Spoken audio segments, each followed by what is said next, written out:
ഈ അവലോകന യോഗത്തിൽ ഓൺലൈനായി മുഖ്യമന്ത്രി കൂടി പങ്കെടുക്കുന്നുണ്ട് എന്നുള്ളതാണ്. ഈ ഗൗരവം, ഈ വിഷയത്തിന്റെ ഗൗരവം തിരിച്ചറിഞ്ഞുകൊണ്ട് മുഖ്യമന്ത്രി കൂടി യോഗത്തിൽ പങ്കെടുക്കുകയാണ്. ആശങ്കയുടെ നിമിഷങ്ങളാണ്. ജയസൂര്യയുമായി ദൗത്യസംഘം മടങ്ങിയെത്തിയിട്ടില്ല. സാനിയോ, ഇപ്പോൾ അവലോകന യോഗത്തിൽ മുഖ്യമന്ത്രിയും പങ്കെടുക്കുന്നു അല്ലേ? യോഗം തുടങ്ങിയോ? യോഗം തുടങ്ങിയിട്ട് അല്പസമയമായി സ്മൃതി. കൃത്യം 11:10 യോഗം തുടങ്ങിയതാണ്. ഇപ്പോൾ മുഖ്യമന്ത്രിയും അതിൽ പങ്കെടുക്കുന്നുണ്ടെന്നുള്ളതാണ് പുതിയ വിവരം. അതായത് ഓൺലൈനായാണ് മുഖ്യമന്ത്രി പങ്കെടുക്കുന്നത്. ഈ ഒരു വിഷയത്തിൻ്റെ ഗൗരവം ഉൾക്കൊണ്ടുകൊണ്ട് തന്നെയാണ് മുഖ്യമന്ത്രി നേരിട്ട് പങ്കെടുക്കുന്നത് എന്നാണ് നമ്മൾ മനസ്സിലാക്കുന്നത്.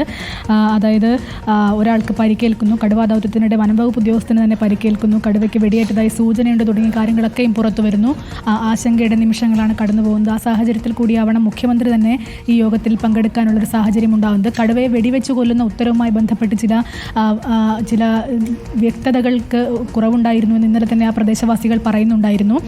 അതായത് ഏതൊക്കെ നടപടിക്രമങ്ങൾ പാലിച്ചുകൊണ്ടാണ് വെടിവെക്കേണ്ടതെന്ന് അടക്കമുള്ള കാര്യങ്ങൾ ഇന്നിപ്പോൾ മുഖ്യമന്ത്രി തന്നെ നിർദ്ദേശം നൽകാനുള്ള സാധ്യതയും ഉണ്ട് എന്നാണ് നമ്മൾ മനസ്സിലാക്കുന്നത്.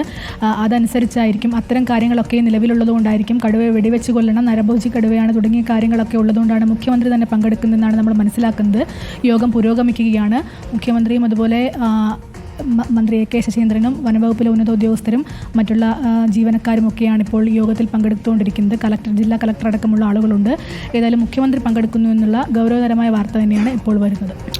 ശരി, അവലോകന യോഗത്തിൽ മുഖ്യമന്ത്രിയും ഓൺലൈനായി പങ്കെടുക്കുന്നു. വയനാട്ടിൽ കലക്ട്രേറ്റിലാണ് യോഗം പുരോഗമിക്കുന്നത്.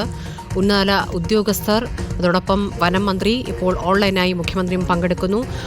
BFO ജയസൂര്യയുടെ പരിക്ക് സംബന്ധിച്ച് ഇനിയും കൂടുതൽ വ്യക്തത വരേണ്ടതുണ്ട്. കടുവയുടെ മാന്തലാണ് കിട്ടിയിരിക്കുന്നത്. കൈക്ക് വലിയ നഖക്ഷതങ്ങളാണ് ഉള്ളത് എന്നുള്ള വിവരമാണ് ഇപ്പോൾ ലഭിക്കുന്നത്. വലത് കൈക്കാണ് പരിക്കേറ്റിരിക്കുന്നത് എന്നുള്ളതും ഷീൽഡ് ഉപയോഗിച്ചാണ് ജയസൂര്യ കടുവയെ തടുക്കാൻ ശ്രമിച്ചത് എന്നുള്ള വിവരമാണ്. കടുവയെ 2 വെടിവെക്കുമ്പോൾ 1 വെടി കൊണ്ടു എന്നുള്ള വിവരവും നമുക്ക് ലഭിക്കുന്നു. ഇതിലൊന്നും സ്ഥിരീകരണമില്ല. കൃത്യമായ വിവരങ്ങൾ ലഭിക്കാൻ അകത്തേക്ക് പോയ ദൗത്യസംഘം മടങ്ങി വരേണ്ടതുണ്ട്. ജയസൂര്യ വളരെ പെട്ടെന്ന് പുറത്തെത്തിക്കാനാകുമെന്ന് ഈ ഘട്ടത്തിൽ പ്രതീക്ഷിക്കാം.